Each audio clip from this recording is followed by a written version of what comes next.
बर नाही नको लाडाची ग प्रेमाची ग अगोदर जवान आहे, जय जवान पण नंतर जय किसान. आणि पप्पांना आमच्या मिलिटरीत जायचं होतं बरं. ते म्हणतात मी जय जवान नाही होऊ शकलो तर मी जय किसान झालो. कुलती एक या बिस्किटाची खारी ग. टी लव्हरचा आणखी एक कंपॅनियन सोबती कुठं आहे?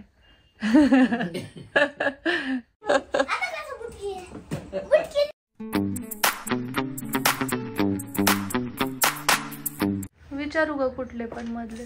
12चा म्हण बरं. 12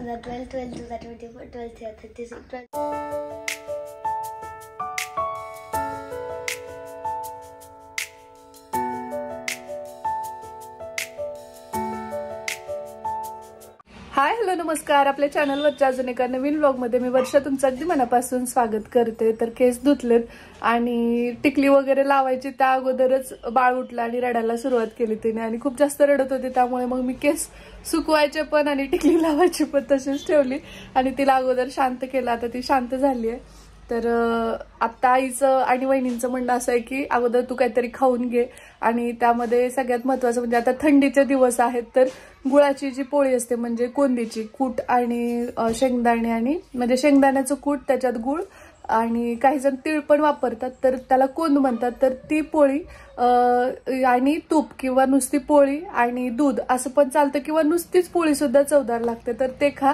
आणि त्यानंतर मग मेथीची भाजी केलेली आहे, चपाती आहे गरम गरम तर ती खाऊन घ्या आणि नंतर मग तुझ्या कामाला लागा असं त्या दोघींचंही म्हणणं होतं आणि सगळेजणच खातात.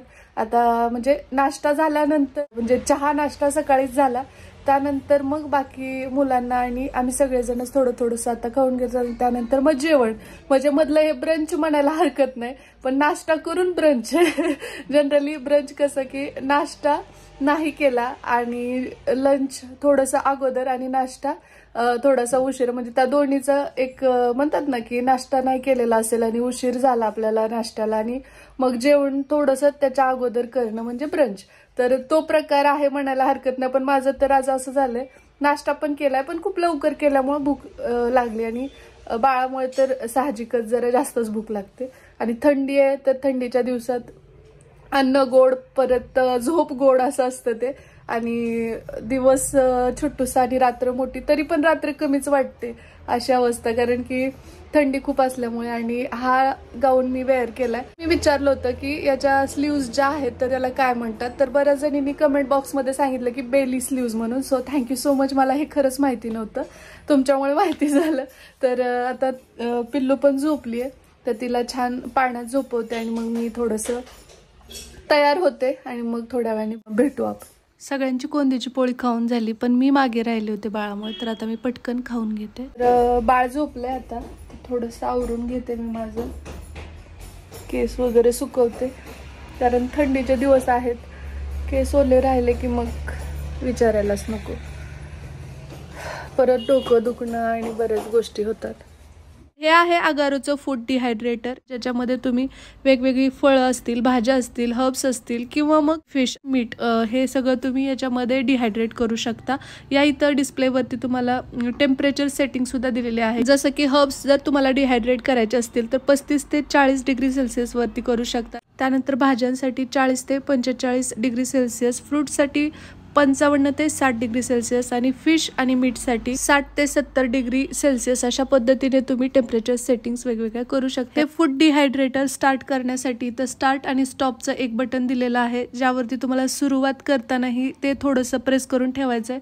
त्यानंतर बंद करताना सुद्धा जर असं लॉंग प्रेस केल्यानंतर हे बंद होऊन जातं. त्याच्याबरोबरच हे 5 ट्रे आपल्याला रिसीव्ह होतात. मी तुम्हाला काढून दाखवते आणि हे जे ट्रे आहेत ते खरंच खूप चांगल्या क्वालिटीचे आहेत आणि स्टील मॅश असल्यामुळे मग खूप कन्व्हिनियंट होऊन जातं. हे जे सर्कल आहे ते वरच्या बाजूने उंच जिथं आहे ती बाजू वरती करायची. तसं तर हे यूज करणं खूप सोपं आहे आणि या इथं त्यांनी युजर मॅन्युअल सुद्धा दिलेलं आहे. आणि हो हे 360 डिग्री हॉट एअर टेक्नॉलॉजीवर वर्क करतं आणि रोटेट सिस्टममुळे ते डिहायड्रेट तर होतच पण त्यातली गुडनेस ॲज इट इज राहते. सुरुवातीला या इथं काही फळं घेतलेली आहेत मी, त्यानंतर हर्ब्स किंवा तुम्हाला व्हेजिटेबल्सचं थोडं दाखवेनच. तर हे सगळे कट करून घेतले. आता हे कसं यूज करायचं हे थोडक्यात दाखवते मी तुम्हाला. इथं तुम्हाला पेरूच्या काही फोडी दिसत असतील ज्या जाडसर साईजच्या घेतलेल्या आहेत मी आणि त्या ट्रेवरती ठेवून देते. त्याच्यावरती जेव्हा दुसरा ट्रे आपण ॲडजस्ट करतोय तर तो हाईटनुसार तुम्ही म्हणजे फळ किंवा भाजीच्या थिकनेसच्या अकॉर्डिंग ॲडजस्ट करू शकता. जसं की आता हा त्याला आपल्याला अपोजिट साईडने ठेवावं लागेल तर फोडी व्यवस्थित बसतील.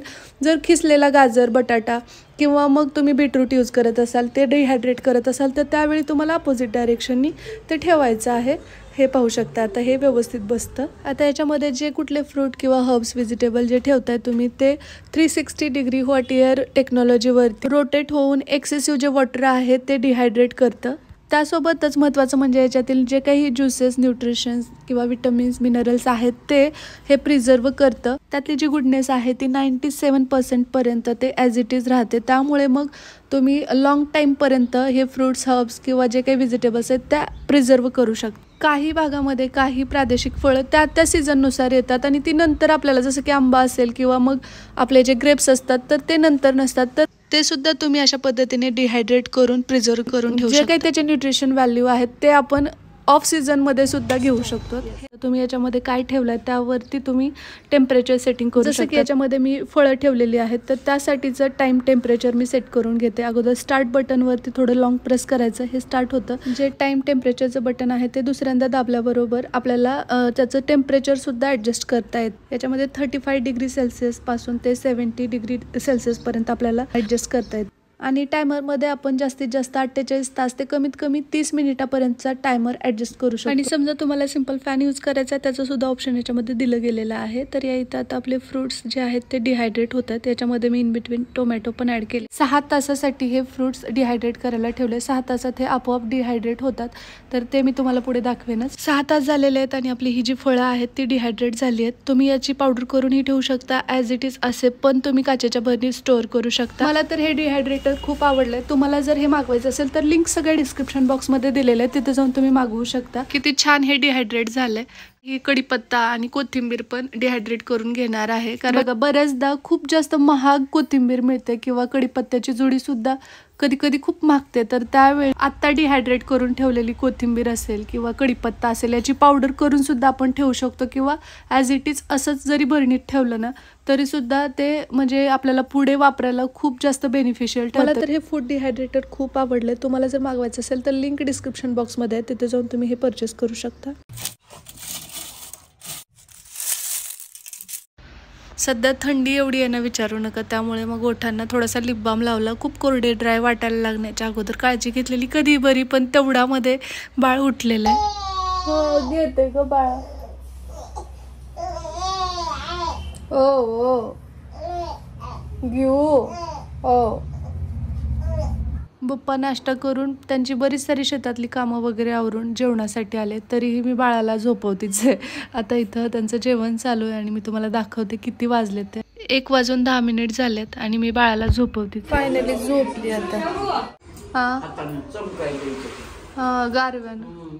सध्या थंडीचे दिवस आहेत त्यामुळे वयस्कर लोकांमध्ये कॉमन तुम्हाला जॉईंट पेन किंवा मग बऱ्यापैकी वाई वात असे प्रॉब्लेम दिसून येतात आणि त्यामध्ये आईला सुद्धा बराच तो त्रास होतोय. आणि इकडे आता भाजी पण आपली तयार होती. बाळाची भूक अगदी छोटीशी असते त्यामुळे मग सातत्याने त्यांच्या पोटाची काळजी तर घ्यायलाच लागते, पण त्यानंतर महत्त्वाची काळजी ही की त्यांचे ढेकर काढणं. तर बराच वेळ मग तिला असं उभं 15 मिनिटासाठी घेऊन मग ढेकर काढते पाठीवरती थोपटून. आणि हे कंपल्सरी डॉक्टरांनी सध्या तरी सांगितलेलं आहे. जेवढ्यांदा तुम्ही तिला फीड देता त्यानंतर 15 मिनिट ढेकर काढायची. जरी तिला ढेकर दिली नाही दिली तरीही 15 मिनिट असंच घ्यायचं, कारण की त्यामुळे पोटातला बाळाचा जो काही गॅस असतो तर तो रिलीज होतो आणि नाही तर मग बाळा खूप जास्त रडतात. आणि त्यासोबत दुसरी महत्त्वाची गोष्ट म्हणजे टमी टाईम, तर तो तर आम्ही कंपल्सरी डेली देतोच, कारण की ते खूप गरजेचं आहे. एक्सेसिव्ह जो काही गॅस असतो तर तो नक्कीच त्याच्याने रिलीज होतो, हे मी अनुभवातून सांगते. थंडीचे दिवस आहेत तर बाळाला सुद्धा तेवढंच मॉइश्चरायझरची गरज असते, त्यामुळे मग छानपैकी तिच्या स्किनला हायड्रेट ठेवण्यासाठी हा वेळ मी तिला देत असते. आणि त्यानंतर आता छान पिल्लू तयार झालेली आहे, पण रडतीये थोडीशी, लडकीच आहे जराशी. तर आता पुन्हा आणखी एकदा मी म्हटलं की ती रडतीये तर कदाचित तिच्या पोटात जास्तीचा गॅस असेल तर तो निघून जावा यासाठी पुन्हा थोपटते मी. खूपदा 4-5 ढेकर पण ती देते एका फिडिंग नंतर आणि कधी कधी एकही ढेकर देत नाही असंही होतं.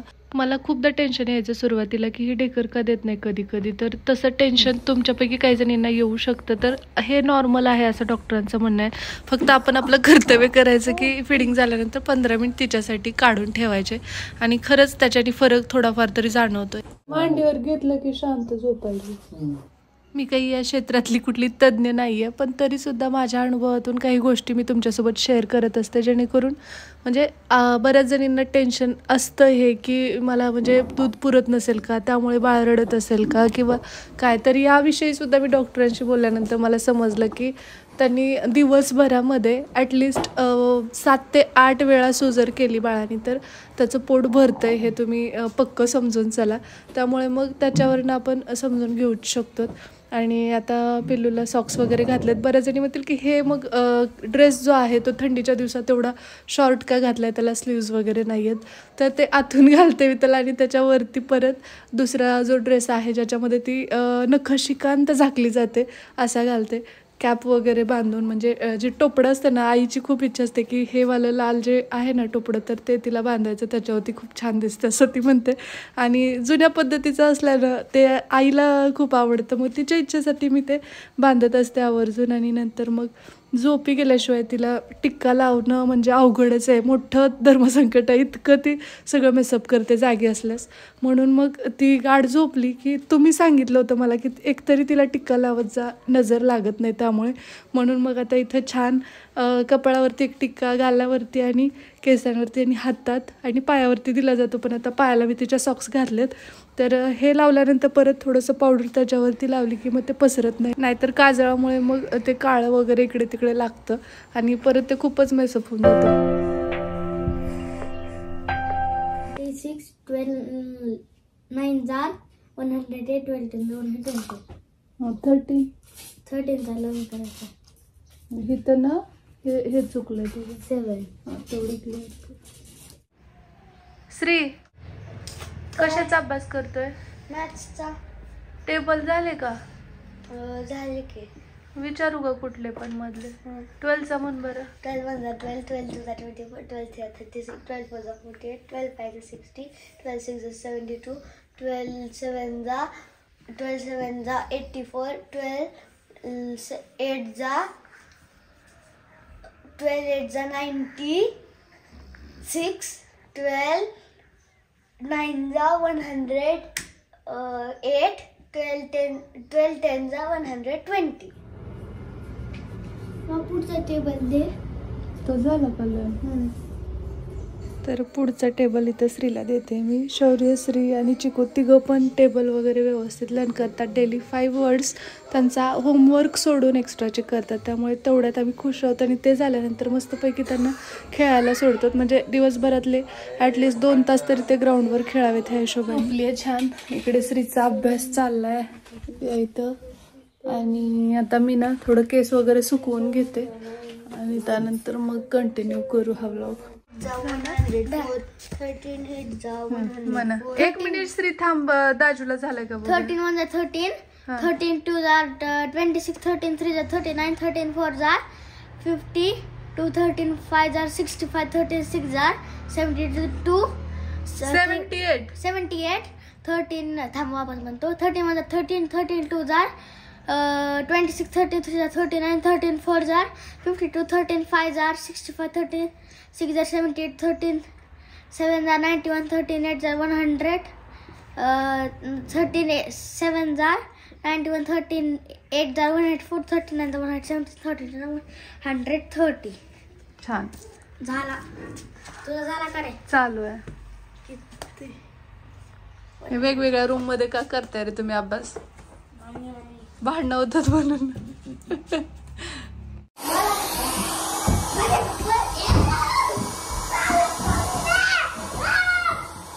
मी केस केव्हा धुतले तुम्ही पाहिलं असेल व्लॉगच्या सुरुवातीला. आणि आत्ता मला कुठे जाऊन उसंत मिळाले केस सुकवण्यासाठी. तसे तर बऱ्यापैकी सुकलेत, पण इथं खोसाच्या तिथे ना थोडंसं ओलं जास्त राहतात, कारण की थोडे दाट केस असल्यामुळे मग परत नंतर म्हटलं आता थोडासा वेळ मिळाला ती झोपली तोपर्यंत केस सुकवून घेऊ. तेवढ्यात श्री आला, झाला की नाही माझं टेबल बघलं म्हणून. तिकडे चिकूचं चालू होतं, त्याचा टेबल लर्न करायचा. अशी मज्जा धमाल चालू असते आमच्या घरात दिवसभरात बऱ्याचदा, नुसता गोंधळ गोंधळ गोंधळ. आणि एवढं झाल्यानंतर ह्या तिघांनाही खेळायला मिळणार होतं, त्यामुळे मग ते मध्येच पळापळी आणि ते असं राहत नाही ना की आता हा एवढं झालं की आता जायचं खेळायला ग्राउंडवर, तसं त्यांची मस्ती चालू आहे. चिकूचं आणि श्रीचं थोडंसं मध्ये चुकत होतं, त्यामुळे त्यांनी परत एकदा लर्न करायला घेतलं. चला आता थोडंसं जेवण करून घेते मी आणि जेवणात काय ते पण दाखवते. मग असे जे मी खाल्लेलं थोडं थंडीसाठी दरवाजा लावलाय, तर त्याच्यामध्ये कोंदीची पोळी होती, चपाती आणि मेथीची भाजी. आता काय ते दाखवते. बघू तो जेवणार का रे. आपल्यापैकी बहुधा सर्वच महिलांना मल्टीटास्किंग माहिती असतं, कारण ॲट अ टाइम खूप साऱ्या गोष्टी करायच्या असतात. आपल्याला सगळं छान व्हावं वाटतं, शिवाय आपल्याही गोष्टी व्यवस्थित पार पडाव्या यासाठी सतत आपण झगडत असतो. आणि तेच आता सध्या माझं चाललंय. कुठपर्यंत आलं रानू.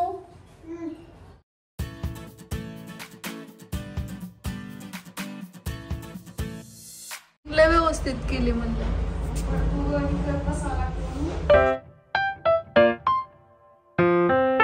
लवकर जेवलेले आहेस बघ, भूक लागते. थोडं थोडं खा, परत आणखी वेळ होतोय चहाचा अर्ध्या तासाने. त्यांचीच भाकर राहिली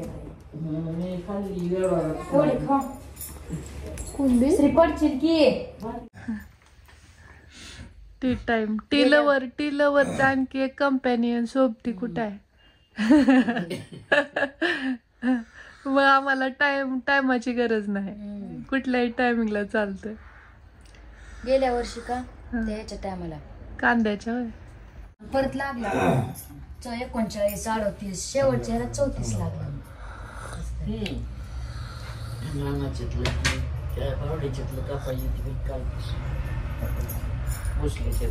कसं काय काय विषय होता. जय जवान जय किसान त्याला महत्वाचं आहे. तसं प्रत्येक मध्ये जय जवान जय किसान खरं आहे, दोन्हीवर आहे.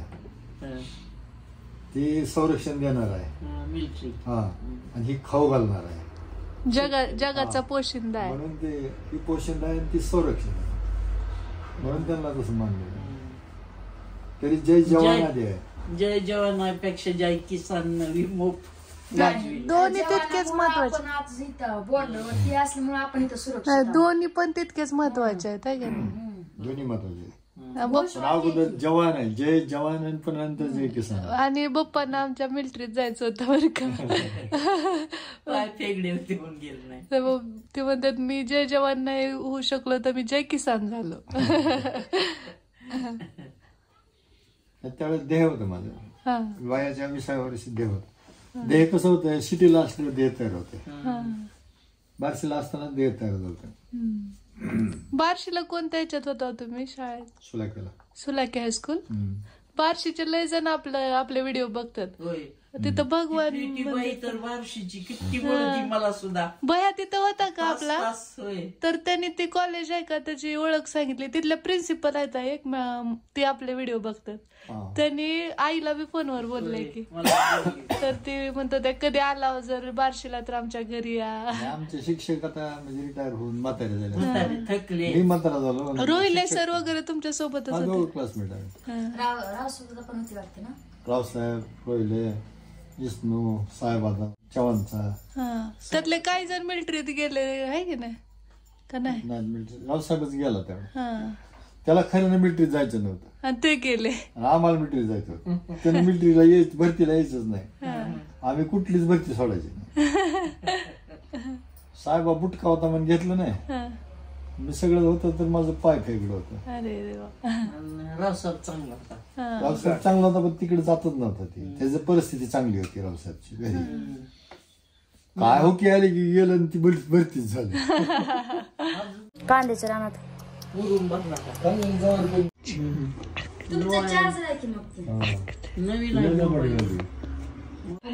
भेटली तर सुनसान असते. पळतो सो मरणा सुनसान असते ती दुखी. त्या कोल्हापूर येताना बैठली होतो आम्ही. पंढरपूर सारखं फोन लावायचं. आरतीला जर गेला तर त्याच्या इतकं गुणगान गातच नाही कुणी. आवड आहे ती. आवड का होईना, आवड पण आहे ती म्हणून देवाचं सवड काम आहे की होय. मग ती पण देवाचं कामच आहे, कुलदेवताचं दर्शन घेणं का नाही. आहे की, पण वेळ त्याच्या- नाही, त्याच्यामुळं- त्याची ड्युटी आहे, त्याच्यामुळे वेळ मिळत मी नाही. दर्शन कसं घेतो माहित ड्युटी नाही. झाली तर शेती आहे. सेपरेट देवाच्या दर्शनासाठी तुम्ही जाता तिथं. तुम्ही आवर्जून जाता. नाही नाही ते शेती ते सगळं करायचं का, पण 5-10 मिनिटं देवासाठी आपल्यासाठी करून देव वाईट गोष्टी कर मन जात नाही असं असं. सगळं कसं अभंग नाही शिकविले तसं हिला सुद्धा शिकवीन. जरा बोला येईल तिला. आता शिकवावे. आताच माहित असते मी जोका देत तिला. चुप. तू जरा मोठी झाली तेव्हा आजोबा काठी घेते. हा, तिकडे यांचं बरं का वरांड्यात. नाही म्हणा आजोबांना वरंडत नाही. आम्ही कुणी बी झोपू. आम्ही कुणी बी झोपू वरांड्यात. पण आजोबांना आजोबाला नाही नाही. ठेवायचं बरं का बाबू. ध्यानात ठेवायचं मामी. लय कष्ट घेतले आजोबांनी. हं.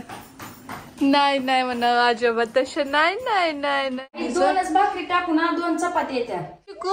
कोण उंच कोण उंच आहे कोण उंच आहे कॉम्पिटिशन. मीन बाळ